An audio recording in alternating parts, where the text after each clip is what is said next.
Sell your house. Say you got $100,000 capital gains. Instead of renting it out, just sell it. Take your $100,000 tax-free, and then take $20,000 each. So you'll have 5 groups of $20,000 and go out and buy 5 different properties.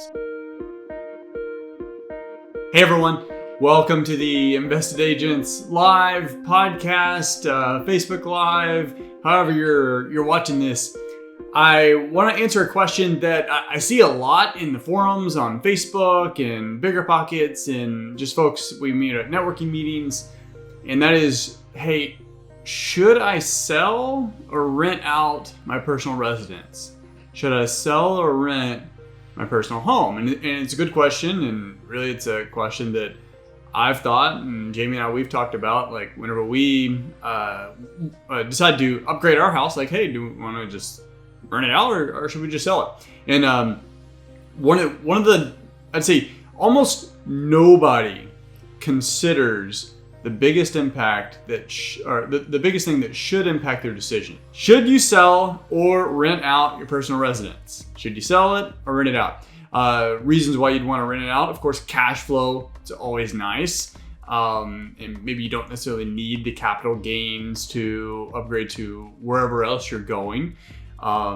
That's good. But of course, if you do need that money, then selling's probably the only option on the table. But if you are considering renting out your personal residence, here's the number one thing that most people do not even consider, and that's taxes. Taxes. That should be top on your list on whether you should sell it or rent it out. And here's why. The IRS allows you, and actually, let me put a little disclaimer here first. I'm not a CPA. I'm not a financial advisor. I'm not an accountant. I don't work for the IRS. I'm not doing your taxes. I am a real estate investor and a realtor, and this is my understanding. So your situation could be different, and of course, they can change the laws and IRS guidelines at any time. So with that being said, talk to your CPA about anything I'm about to say here regarding taxes. But I'm gonna read you this from the, I'll summarize it, then I'll read you exactly what it says on the IRS website.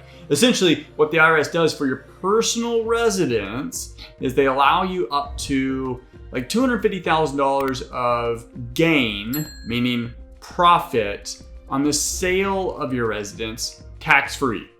That's huge.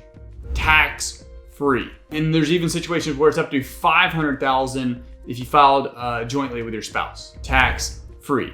For most people, you're not even going to come close to $250,000 or $500,000 in gains from the sale of your house unless you've lived there like 30 years. It's just not, you're not going to realize that. Or maybe 10 years in California, but for the most part, no one's going to exceed that. But it doesn't matter, because if you've got $50,000, $100,000 in gains, that's huge. And if you can avoid the taxes on that, that's even better. So here's the situation.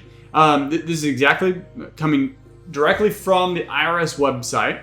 If you have a capital gain from the sale of your main home, you may qualify to exclude up to $250,000 of that gain from your income, or up to $500,000 of that gain if you file a joint return with your spouse. Now, to qualify, here's the kicker. You have to qualify both in ownership and use. It's a 2-pronged qualification, which you probably own your house, so that's why you're considering this thing. So that's kind of a no-brainer. But the use test, that's the biggie here. So here it is. You have to own it, common sense, I think. And then you have to use it. Use your home as a personal residence in an aggregate of 2 of the last 5 years. So 2 out of the last 5 years, you need to have used it as your personal residence and owned the home to qualify for this tax exemption on the capital gains of the sale. So if you rent it out and that tenant stays in there, or whether that tenant stays in there or not, but you rent it out, and once you pass, I guess the 3-year mark, once you go into the 4th year, no longer qualify for tax-free capital gains. And maybe that doesn't really matter to you, but here's what I would suggest instead if you're considering this. Sell your house. Say you got $100,000 capital gains. Instead of renting it out, just sell it. Take your $100,000 tax-free, and then take $20,000 each.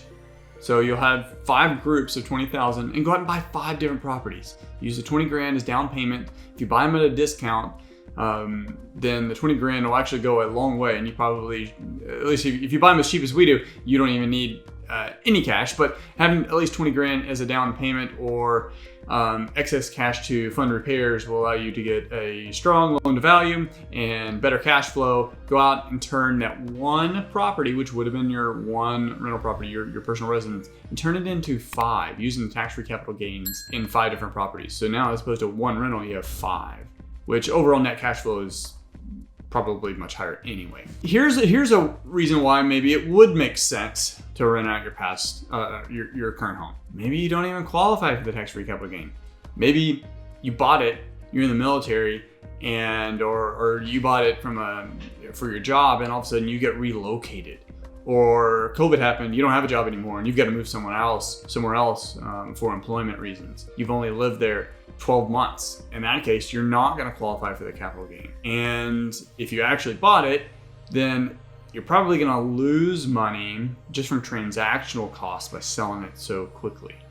So that's a situation where maybe it does make sense to rent out your home and let appreciation, then of course tenant paying down the debt and cash flow help you turn what potentially could be a negative or a loss on the sale, turn it into a net profit.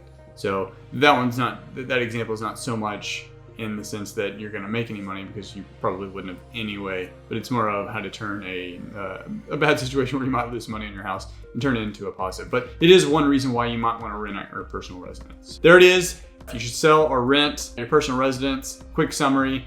If you've lived in it 2 out of the last 5 years, you probably qualify for the tax-free capital gain.